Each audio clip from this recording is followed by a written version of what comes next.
we shall do additional problems. I have written down a problem on the board. 2-point charges Q1 and Q2 are located at 120 and 200 respectively. Find the relation between Q1 and Q2 such that the force exerted on the test charge at P minus 1, 1, 0 will have part A no X component, part B no Y component. Very frequently asked problem is an exercise problem from a textbook, D.K. Cheng, electromagnetic waves. We shall go to the solution part now. Solution. I'll write a schematic. This is charge Q1 located at the point 1, 2, 0. This is charge Q2 located at the point 2, 0, 0. This is point P having the coordinates minus 1, 1, 0. Distance from Q1 to point P is R1. Distance from Q2 to point P is R2. Both Q1 and Q2 are assumed to be positive charges. Therefore, modulus of Q1 is Q1, modulus of Q2 is Q2. If you keep a test charge at point P, it will be repelled by charge Q1. This is the vector E1. The force is repulsive. Force on test charge is nothing but electric field intensity. Physically, what I mean is keep 1 coulomb charge here and apply Coulomb's law. Coulomb's law will be Q1 into 1 divided by 4 pi epsilon R1 square into AR1 cap. What is AR1 cap? This is AR1 cap. It gives the direction of vector E1. Next, vector E2.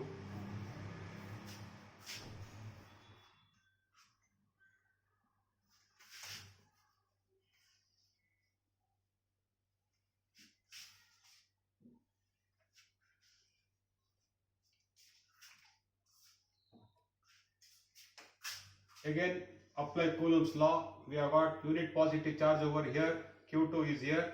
Again, the force is repulsive. This is vector E2. And this is the direction of ER2 cap. This is the direction of ER2 cap.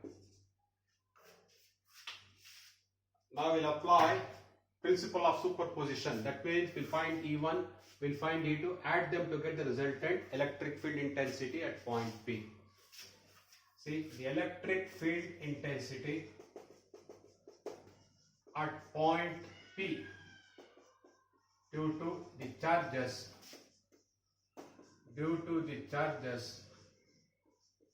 Q1 and Q2 is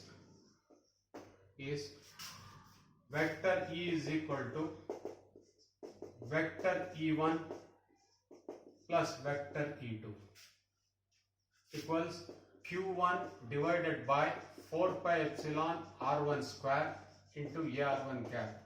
I can write here modulus of Q1, but modulus of Q1 is Q1 only because I have assumed Q1 and Q2 to be positive charges. Plus Q2 divided by 4 pi epsilon R2 square into AR2 cap. Unit of this is volts per meter. Now we have to find what is R1, what is AR1 cap, what is R2, what is AR2 cap. We make the following calculations.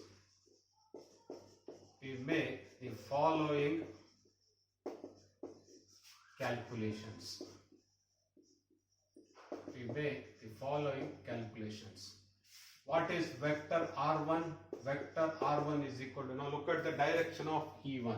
It is acting from Q1 to point P. Therefore, this will be x2, y2, z2. This will be x1, y1, z1. x2 minus x1 into ax cap plus y2 minus y1 into ay cap plus z2 minus z1 into az cap. So minus 1 into ax cap plus 1 minus 2 into ay cap plus 0 minus 0 into az cap is equal to minus 2 ax cap minus 1 ay cap. So what is magnitude of this?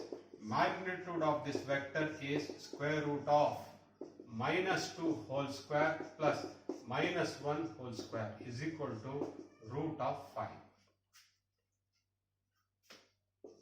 Third one, What is AR1 cap? AR1 cap is equal to vector R1 divided by its magnitude. That means minus 2 by root 5 into AX cap minus 1 by root 5 into AY cap. Fourth one. What is vector R2? Now you see. Again, the electric field is acting from charge towards point P. That means this is x2, y2, z2. This is x1, y1, z1. So minus 1, minus 2 into AX cap plus 1 minus 0 into AY cap plus 0 minus 0 into AZ cap equals minus 3 AX cap plus AY cap. What is magnitude of this vector? Magnitude of this vector is vector R2 is equal to square root of minus 3 whole square plus 1 square is equal to root 10 meters. Here it is root 5 meters. What is unit vector AR2 cap? Unit vector AR2 cap is equal to vector R2 divided by its magnitude. That gives me minus 3 by root 10 into AX cap plus 1 by root 10 into AY cap. Now I substitute all these values in this expression. This equation I call equation 1.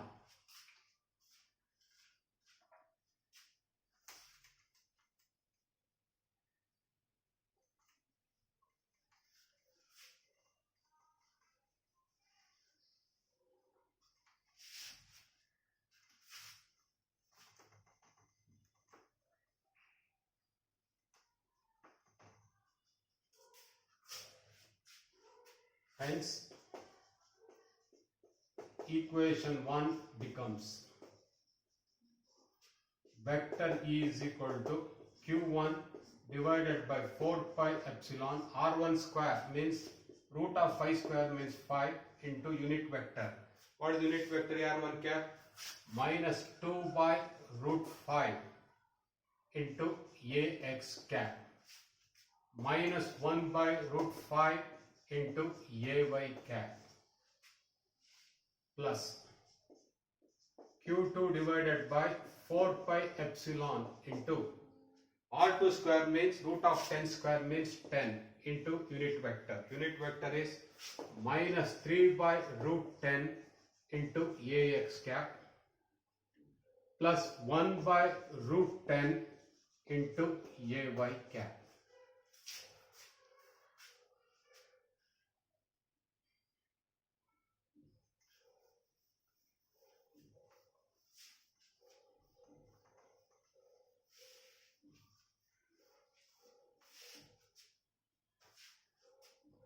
This implies vector E is equal to minus 2 times Q1 divided by 4 pi epsilon into 5 root 5 is the coefficient of AX cap. From here coefficient of AX cap is minus 3 Q2 divided by 4 pi epsilon into 10 root 10 whole thing multiplied by AX cap plus minus Q1 divided by 4 pi epsilon into 5 root 5. From this bracket we get plus Q2 divided by 4 pi epsilon 10 root 10 into AY cap. Vector E is what? EX into AX cap plus EY into AY cap. EX is the coefficient of AX cap here. EY is the coefficient of AY cap here. First, given part A, given EX is equal to 0, no X component. Hence minus 2 Q1 divided by 4 pi epsilon into 5 root 5 minus 3 Q2 divided by 4 pi epsilon 10 root 10 is equal to 0. From here, you find the ratio, what is Q1 by Q2. This implies 2Q1 by 4 pi epsilon into 5 root 5 is equal to 3Q2 divided by 4 pi epsilon into 10 root 10. 1 over 4 pi epsilon cancels on either sides.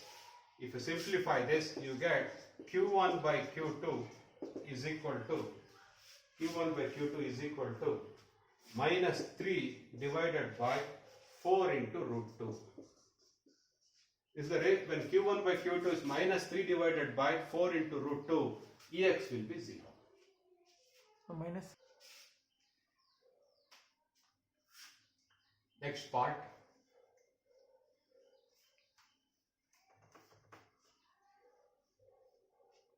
Given Ey equal to 0. Part B. Given Ey equal to 0. This implies minus Q1 by 4 pi epsilon 5 root 5 plus Q2 divided by 4 pi epsilon 10 root 10 is equal to 0. From here you find what is Q1 by Q2. Q1 by Q2 will be 1 over 2 root 2. Q1 by Q2 will be 1 over 2 root 2. When Q1 by Q2 is 1 over 2 root 2, Ay, the coefficient of Ay cap will become 0. That means there will be no electric field in y direction. So the concept is, first find the expression for vector E. Coefficient of Ax cap will be Ex, equate that to 0. Get the ratio of Q1 to Q2. Next, get the coefficient of Ay cap, which will be Ey. Equate that to 0. Get the ratio of Q1 to Q2. This is a very frequently asked problem. Please practice it. Problem.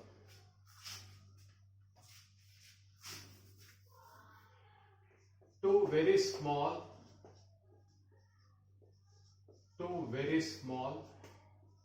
conducting spheres. Two very small conducting spheres, each of mass 1 into 10 to the power minus 4 kg, are suspended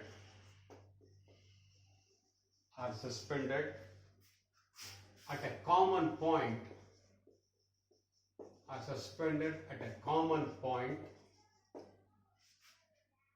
by a very thin filament, very thin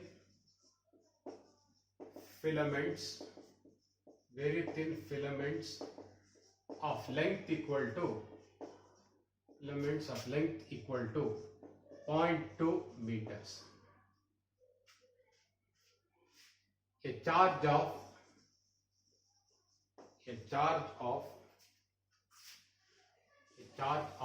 plus q coulombs is kept on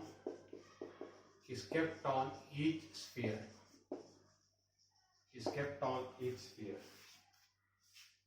The electric force of repulsion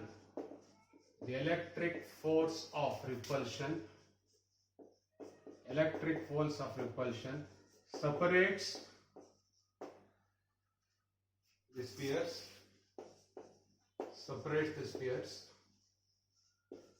and an equilibrium is reached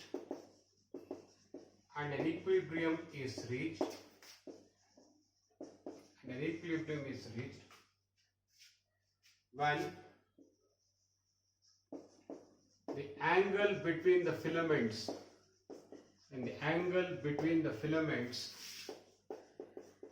angle between the filaments is equal to 10 degrees. Assume gravitational force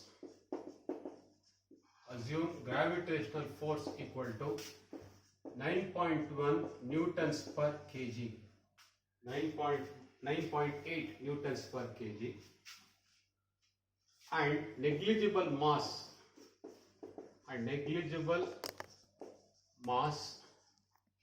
for the filaments.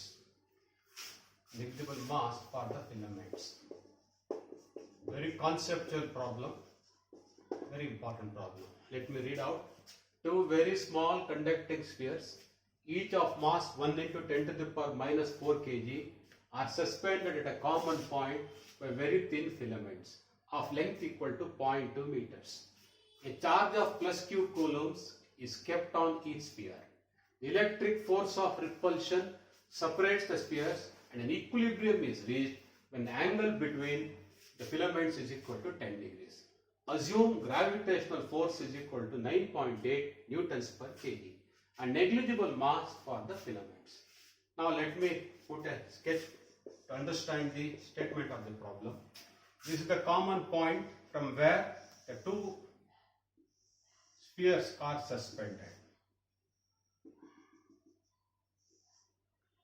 Each sphere is charged with plus q coulombs. Because both the charges are positive, they get separated due to force of repulsion. These are the two filaments. Length of each filament is 0.2 meters. Length of each filament is 0.2 meters. Let us assume the distance between the two spheres is d meters. Under equilibrium condition, the angle between the filaments is 10 degrees. This is 10 degrees. That means each of this angle is what? 5 degrees. This is the problem. He is asking us to find what? Find q. You have to find what is q.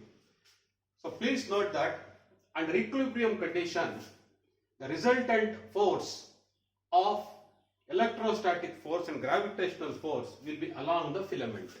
What I mean by that is,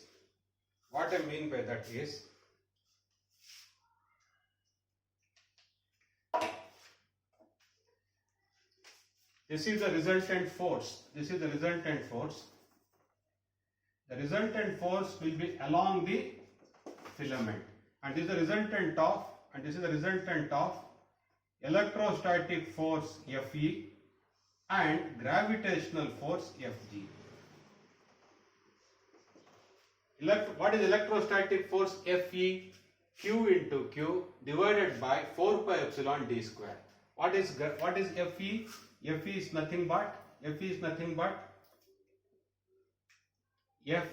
nothing but what? Q square divided by 4 pi epsilon d square. What is gravitational force Fg?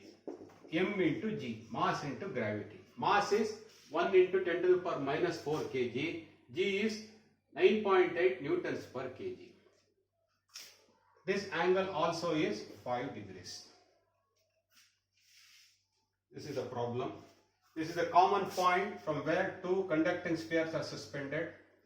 These are the two filaments, each of length equal to 0.2 meters. Under equilibrium condition, correct, the two spheres have got a separation equal to d meters and angle in the filament is 10 degrees. This is the resultant force. It acts along the filament. This is electrostatic force of repulsion. This is gravitational force indicated by Fg.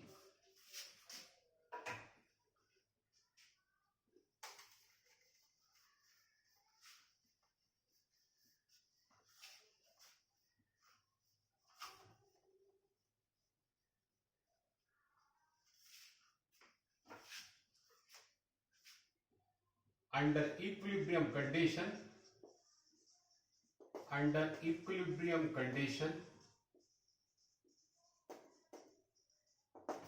the resultant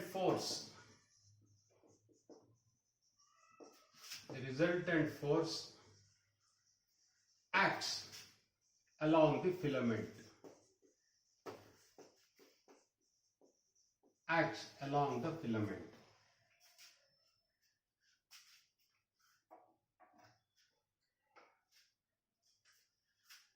From the figure,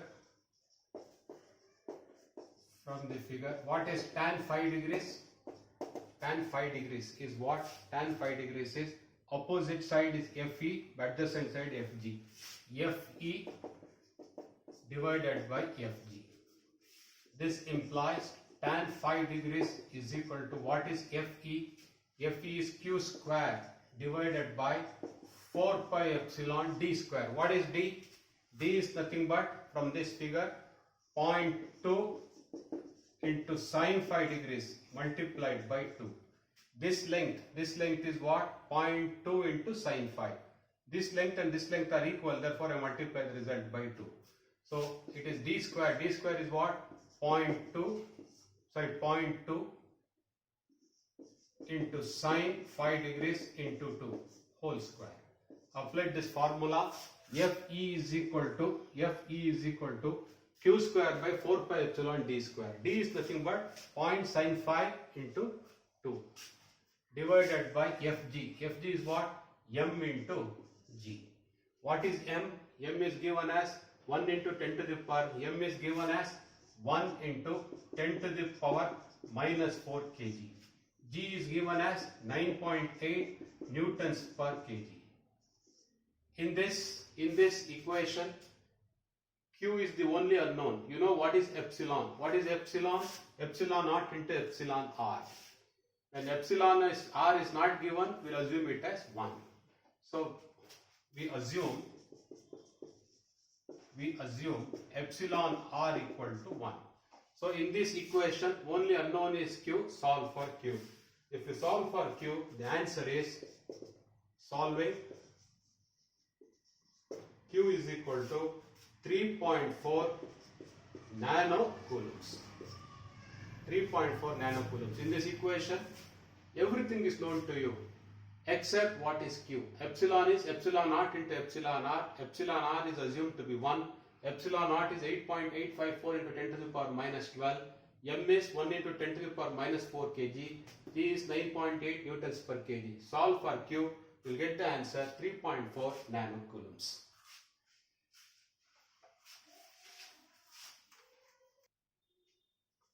Next problem. Determine the electric field intensity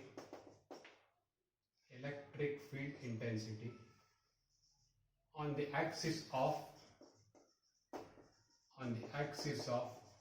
a circular conductor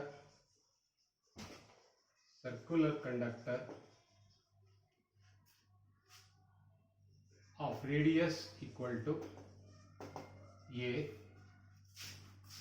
and linear charge density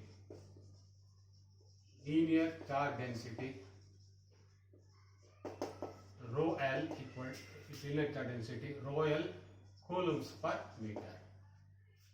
I repeat, determine electric field intensity on the axis of a circular conductor of radius equal to A and linear charge density is equal to rho L coulombs per meter. So this is a circular conductor of radius equal to A meters. Charges are distributed along the circumference of the conductor. What is the linear charge density? Rho L coulombs per meter. So what is the charge contained by this circular conductor? Rho L multiplied by circumference. What is circumference? 2 pi A. 2 pi A into rho L will give you the total charge contained by this circular conductor. This is the axis of the conductor. At point P is the distance of d meters from the center. We want to find the electric field intensity. Coulomb's law is applicable only for point charges. Therefore, what we do is we take a small elemental length. It's a small elemental length dl of the conductor. What the charge associated with elemental length? It is dq is equal to rho L into dl. dq is assumed to be a point charge. This point charge dq will produce an electric field intensity at point P, which is dE1. This distance is assumed to be R. I'll take a mirror image of dl. Mirror image also has got a length equal to dl only. The charge associated with this is what? dq dash is equal to dq, which is again rho L into dl. Right, dq dash will produce an electric field intensity at point P, which is vector dE2. The resultant of these two will act in which direction? This is the resultant. is the resultant field D, which is the sum of D1, which is sum of D1 and D2. The sum of D1 and D2 is D. I'll take this angle as alpha. And these two angles also will be what? Alpha.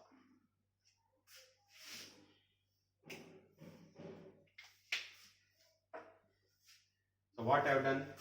We have taken a circular conductor. Linear charge density is given as rho L coulombs per meter. Coulomb's law cannot be applied when charges are distributed.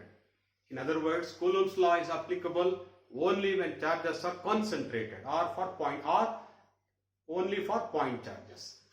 I have taken two elemental lengths dl and dl dash. This is dl dash, dl dash. Dl dash is nothing but dl. Correct? You can call this as dl dash, but note that dl dash is nothing but dl. The charges contained in dl and dl dash are dq and dq dash. Please note that dq and dq dash are also equal. dq and dq dash are also equal. D1 is electric field intensity at point P due to dq. D2 is electric field intensity at point P due to dq dash.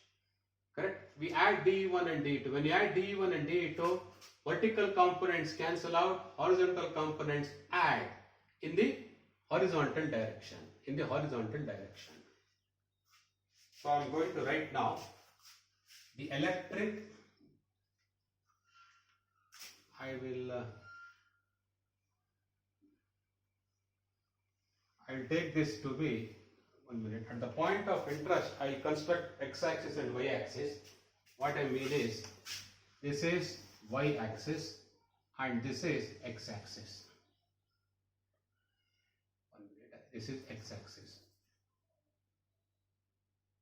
The resultant of these two is me.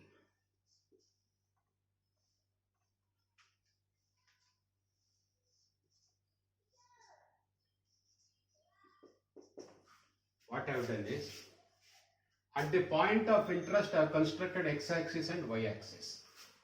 D is the resultant of D1 and D2. This is D2. This is D1. This is x-axis. The resultant of D1 and D2 you find using law of parallelogram of forces. This is vector D. This is point P. And this is y-axis. This part of the figure I have shown here separately. These two angles are alpha. Correct? Please note that at the point of interest, it is convenient to construct x and y axis.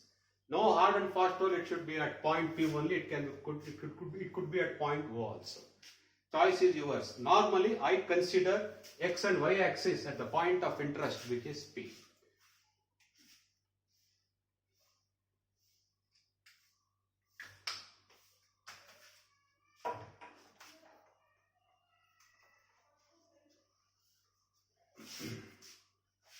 The electric field intensity at point P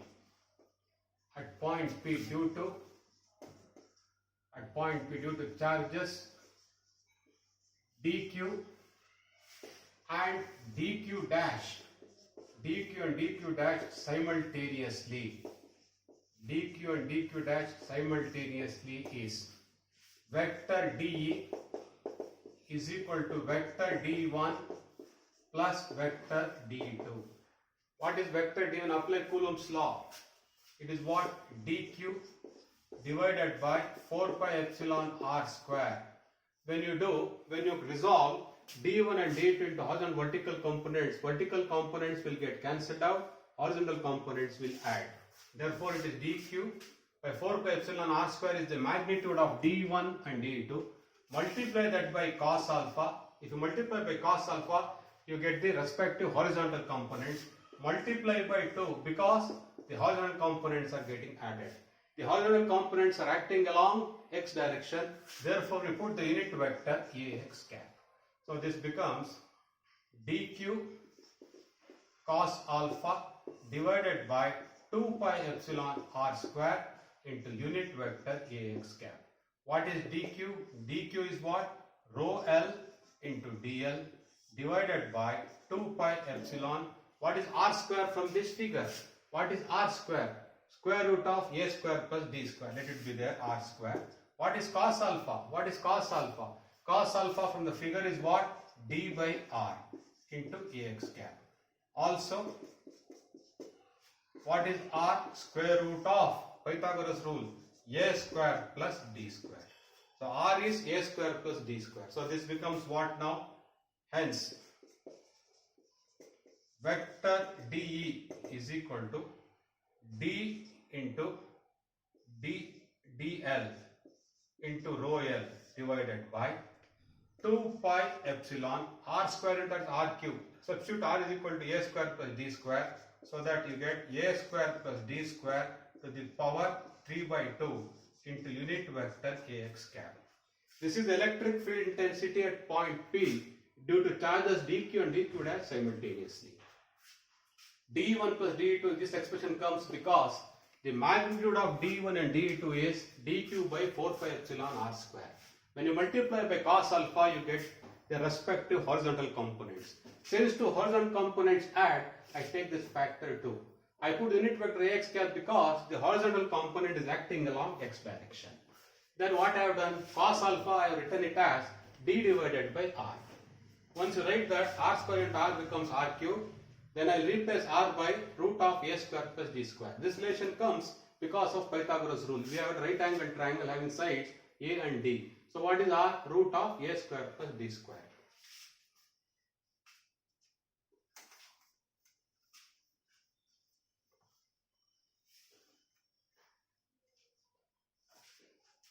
Hence,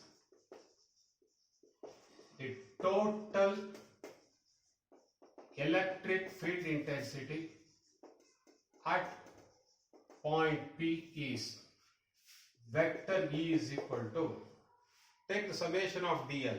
So it is d into rho l sigma dl divided by 2 pi epsilon a square plus d square to the power 3 by 2 into ax cap. Summation is nothing but integration.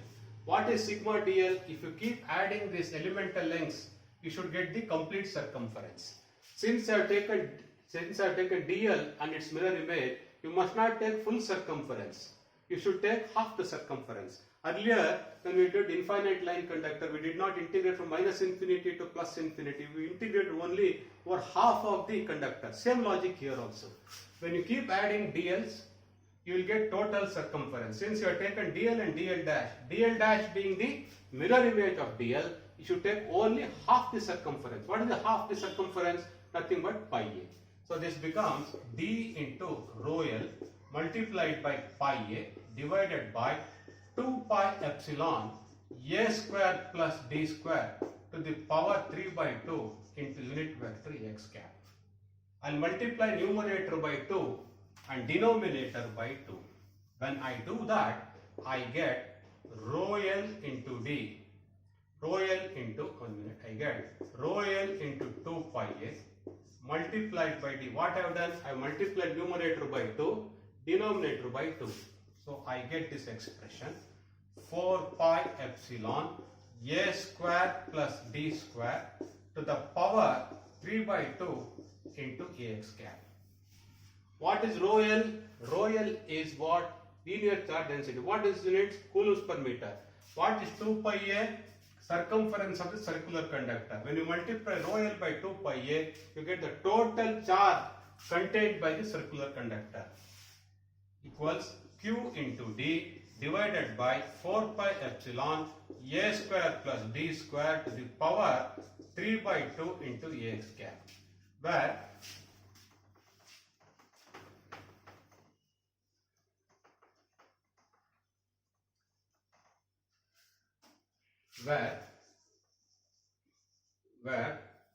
q is equal